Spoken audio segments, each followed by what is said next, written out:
So hi, this is Nick Williams. We're very relaxed here today with John Williams, who lives around the corner from me. Hi John, how are you doing? John is the author of Screwwork Let's Play.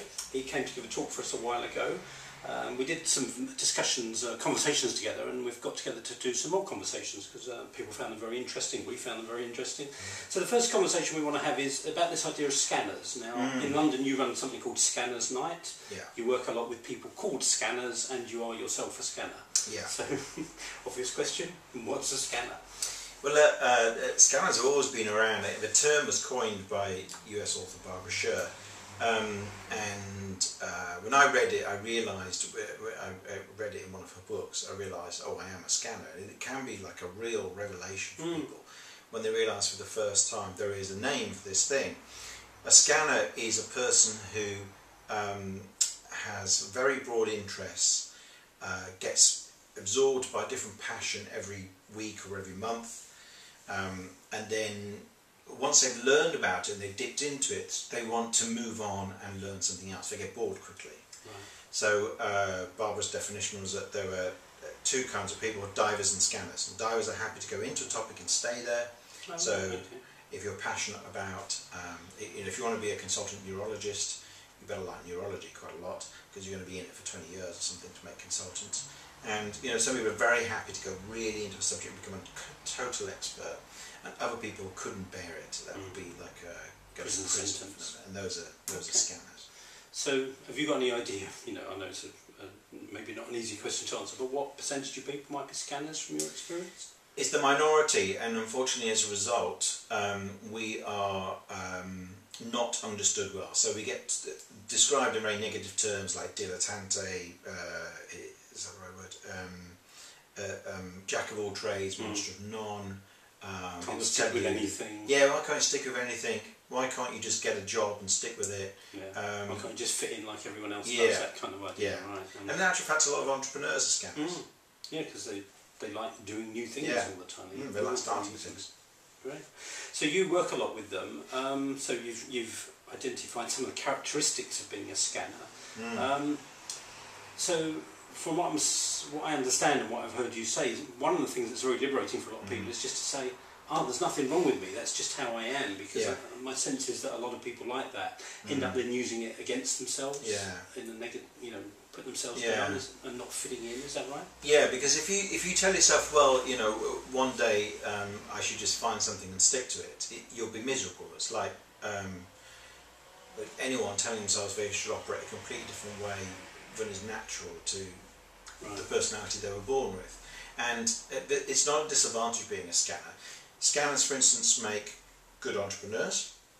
They make great journalists, because every news story is a different story. They can make great writers, freelance writers in particular. They can be good teachers, where you're learning something and then teaching it straight away. Inventors.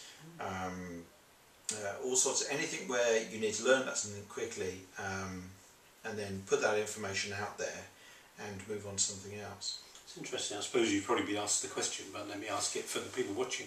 Would a lot of people that are described as ADHD or that kind of thing, would some of them be scanners, do you think? I think sometimes, yes. I think possibly, I don't claim to know much about ADHD. I think there probably is an extreme end which is clearly ADHD and not to do with being a scanner.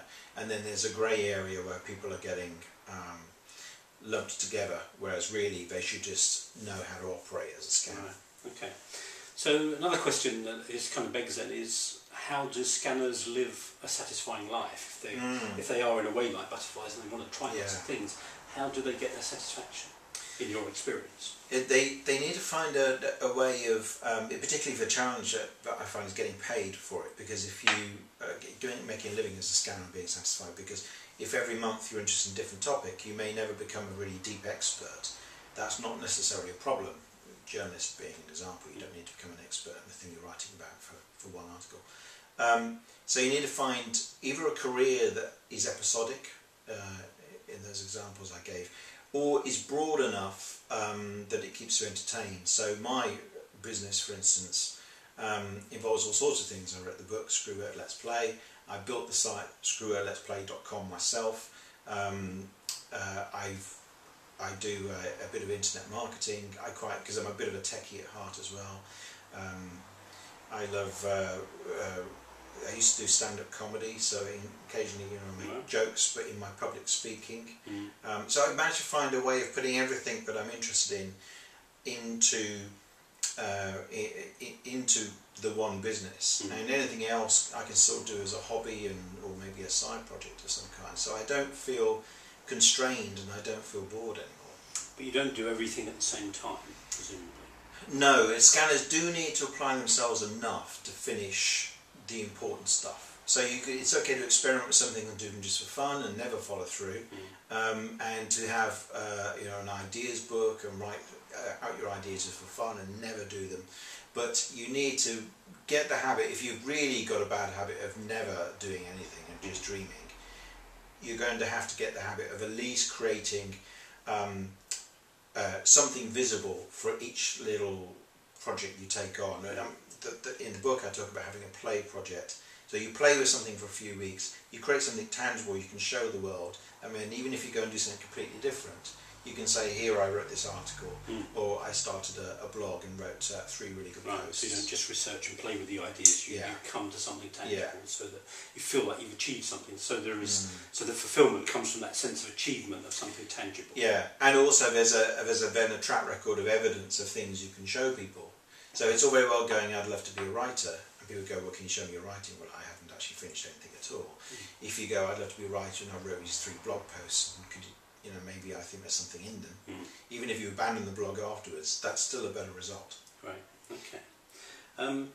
And are there any particular tips or challenges that you're aware of, like you said, around people getting paid for being a scanner? Anything, for anyone watching this, any tips you'd give them to say, right, you've got all these different interests, here's how you can start getting paid for some of them? I think it's great if you can find a common theme, and scanners often think there isn't one. They think that their interest is so diverse there's nothing in common, but you need to look at a kind of meta theme. You need to look at a level above. So if you love French Renaissance theatre and psychotherapy, and you're fascinated by classic cars, and these are all very different, there will be think about what is it that you like about all those things so much, and you'll start to pick out a commonality. So maybe you're just a great appreciator of beauty. Maybe you love things that are visual and capturing them in photographs, even if they're all very different. Maybe you love learning and you get fascinated by how learning works and learning new things and then sharing them. And then when you find what that theme is, you can become known for that.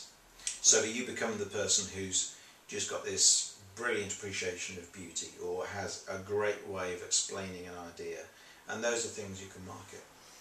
So the word that comes to mind for me, I don't know whether it resonates for you, but I talk about kind of create a personal brand. Yeah. So the brand doesn't then confine you. Yeah. What the brand does is find that common theme, Yeah. like, your brand is an appreciation of beauty, and you appreciate beauty in particular things. So would you say that sometimes? Yeah, I think a brand is one way of putting it. Yeah, I think that's, if you look at Richard Branson, he is a scanner, and he would get bored if he was just running one business, but he started 250 or something, and he doesn't run. Just today. Yeah, he doesn't run any of them. He just first thing he does, he hires a CEO to actually run the company and hire people and do all that stuff. He just has the idea, the killer business idea, that's made him a billionaire, and he does that over and over and over again. And he couldn't. I'm sure he would go crazy if he actually just run an air. Probably be a lousy. Yeah. Oh no, he'd be awful. Yeah. Okay, well, thank you very much. Hope you've enjoyed watching this. Hope if you've got either elements of you or the whole of you that's a scanner, this has been kind of affirming and helped you understand how to make the most of being a scanner. So thank you, Joe. Yeah, thank you very much. Hope you enjoyed it. Bye bye.